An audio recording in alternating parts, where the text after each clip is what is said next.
Okay, thirdly, I chose Gimkit, which is something that I kind of learned about in exploration through our gaming discussion board. I've had a couple students request that we play it as well, and I know this said we needed something free, which it is free for 30 days. I did find it interesting too that Gimkit, was created by a high school junior, so definitely relatable, and he wanted a more gaming experience. Students do not need accounts. They can just join the teacher class. However, the teacher only gets that 30-day free trial. So we're going to breeze through this and see what we come up with. So my school just has Google, so we will use a Google account. After selecting your country and location, it lets you pick your school, and then you can pick your subject area, you can pick your grades, and we'll continue creating our account here. So new kits are anything that you want to create.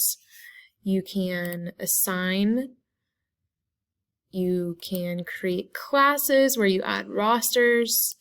There's news talking about the power-ups and the modes of the game. And we have the kit collab, which allows the students to create kits, which I think is really cool, and you can accept or reject. We also can search for kits that are already pre-made. So this is great, especially right now when some of us are stressed for time. So I'm just going to look for like classifying matter. That's something we're working on at the moment. So somebody has 12 questions already.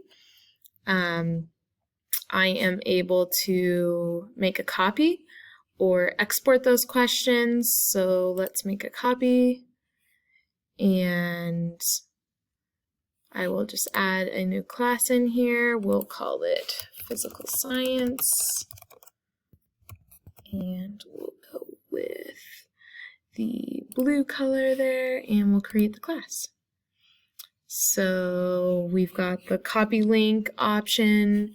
We can do members, we can do invites, auto accept, and we're good. We've got the home here. After that 30 days free, again, we can go back to searching for kits. So we'll do classifying matter.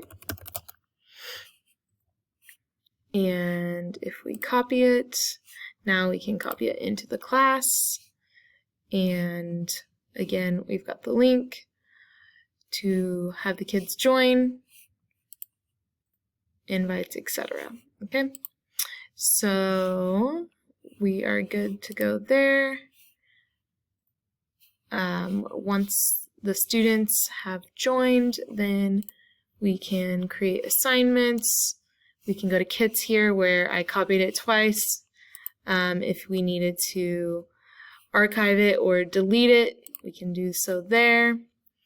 If I want to edit it, I can go in here. Let's say I want to delete this question or change the answer. I can do so. In changing the answers, we can add photos or videos. So there are lots of options. If we hit the check, then I can delete the question. Looks like we convert where they have to type instead of having selections for the question. So they would need to type this answer, okay? So lots that we can do there. I know this has gone on for a little bit, but my students have mentioned how great it is. A couple of them that have gotten to play, and that the game has lots of power-ups, so that's kind of hard to show on this end, but I just wanted to show the back end from the teacher view. I think that would be most helpful for most of us.